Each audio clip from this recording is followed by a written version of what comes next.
भारत खरीदेगा 26 Rafale M. चीन से मुकाबले के लिए हिंद महासागर में तैनाती होगी।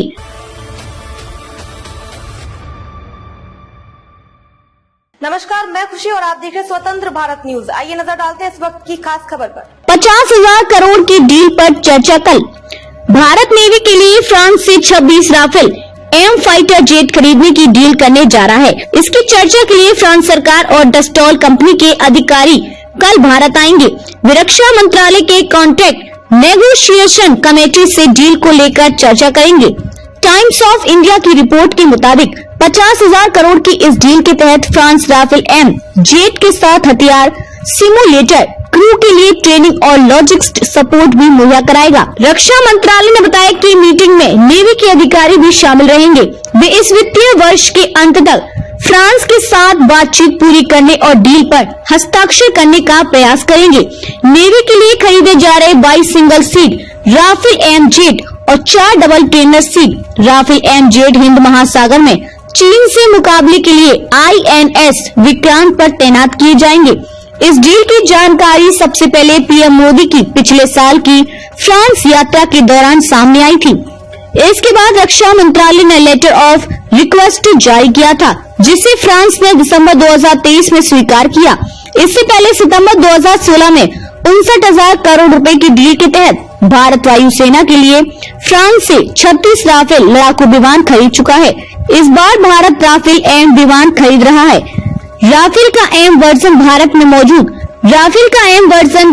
मौजूद राफेल फाइटर जेट से एडवांस्ड है।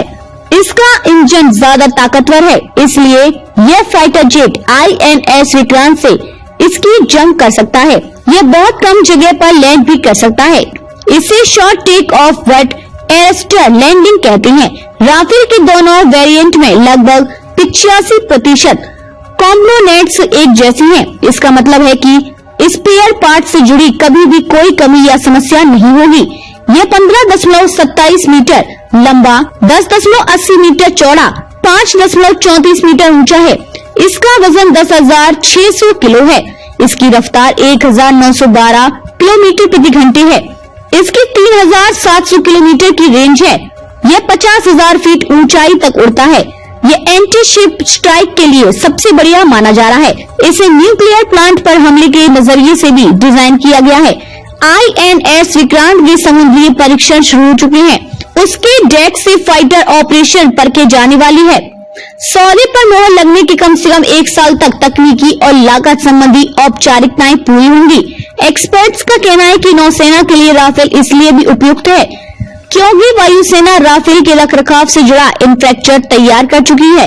यही नौसेना के भी काम आएगा। इससे काफी पैसा बच पाएगा। सूत्रों का कहना है कि राफेल एम की पहली खेप आने में 2-3 साल लग सकते हैं। वायुसेना के लिए 36 राफेल का सौदा 2016 में हुआ था और डिलीवरी पूरी होने में 7 साल लग गए थे। INS विक्रांत के एविएशन फैसिलिटी कॉम्प्लेक्स यानी AFC को MiG-29 फाइटर प्लेन के लिहाज से तैयार किया गया था। मिग रूस में बने फाइटर प्लेन हैं, जो हाल के सालों में अपनी क्रैश को लेकर चर्चा में रहे हैं। इसलिए भारतीय नौसेना अगले कुछ सालों में अपने बेड़े से मिग विमानों को पूरी तरह से हटाने जा रही है। मिग में आ रही दिक्कतों से नौसेना को यह एहसास हो गया है कि मिग की जगह उसे या तो राफेल एम या F-18 सुपर हॉर्नेट लड़ाकू विमान लाने की जरूरत है।